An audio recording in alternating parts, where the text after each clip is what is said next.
Chief Operating Officer of Recovery Point here in Palatka. I am also a woman in long-term recovery. Next year, I will have 9 years in recovery. A little bit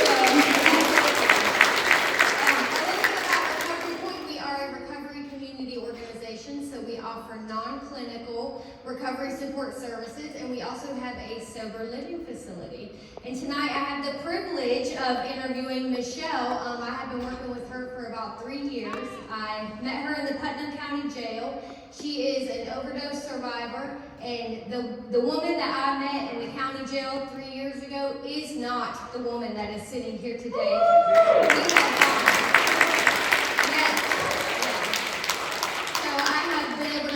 Walk with her through some of the most important moments in her recovery. Some of those include successfully early terminating her probation and getting her driver's license back for the first time in, 10 or 12 years, 13 years, and most recently gaining custody of her newborn granddaughter. Okay, Michelle, Missy, I call her Missy. Can you give us an overview of your battle with substance use disorder? How old were you when you started using, and what substances were you using? I forgot to push your button. Hello. Okay, so I started using some type of drugs or alcohol at the age of 12, maybe 13. It wasn't real bad until my late 30s, but I always struggled with something. Marijuana, pills from my grandma's cabinet. Alcohol was a big thing when I was younger, but then I started using other things, cocaine, crack. There wasn't much that I didn't use, and I struggled with that for many, many years. I'm 54, and I'm right at 3 years sober today. Yes, and can you just tell us a little bit about your most recent use with like fentanyl and the overdose? Okay, so I've been in and out of the jail system for a long time, and I had a warrant, like I always had a warrant, and I moved to another county to evade the police. And I was introduced to heroin, and it took me down a road that, nearly killed me. I did heroin, and it was laced with fentanyl, and overdosed, and thank God the place that I was staying, their daughter had Narcan, and was able to save my life.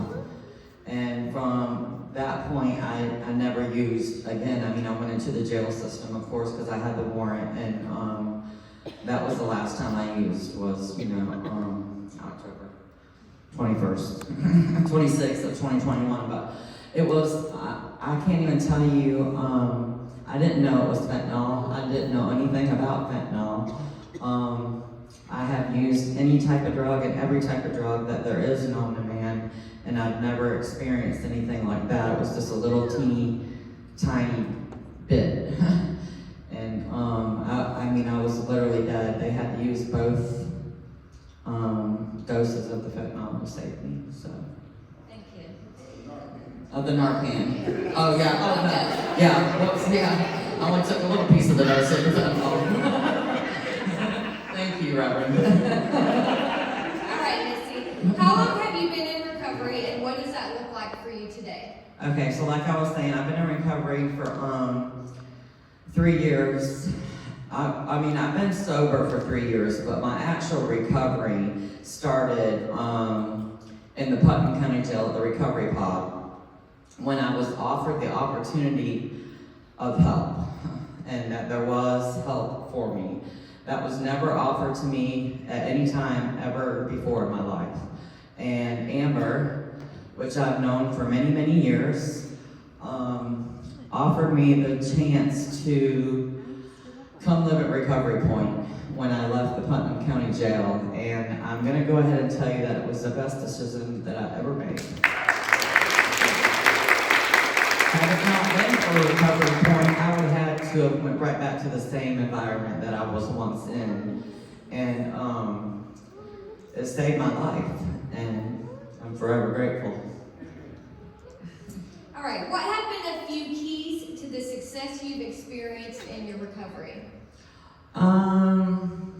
Honestly, it's the community. It's the recovery community. It's the outsources of resources, and not only seeking them, but being one. I love going out. I love sharing my story, and I love helping others. So, I mean, I sponsor girls now.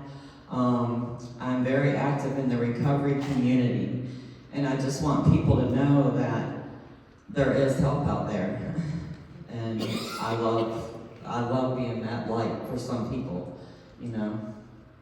Thank you. Okay, this is going to be a little bit of a touchy question for you because, as I just said, you gained custody of your newborn granddaughter not too long ago, and that is due to your daughter still struggling with her substance use and the fentanyl crisis. And so what would you say to someone who has a loved one struggling with substance use disorder? Okay, so my granddaughter Madeline, I brought her home from the hospital. She was born with fentanyl in her system, and my daughter is still struggling. And I can tell you, as someone in recovery now that has to deal with someone that's still struggling, love them. Reach out to them. If you don't hear from them, call them, text them, go check on them. Let them know that they're not being judged. Let them know that they are loved. Let them know that there's help out there for them. I spent many years in addiction with nobody. I was pushed to the side, like I was just not ever there. I reach out to my daughter daily just to say I love you. I love you, and I'm there for you. And I recommend anyone that has somebody that's struggling, a little compassion and a little bit of love and empathy goes a long ways when you're hurting and broken inside. That's all we have tonight. TJ, do you have anything for us? No, thank you so much. Can we give them a hand?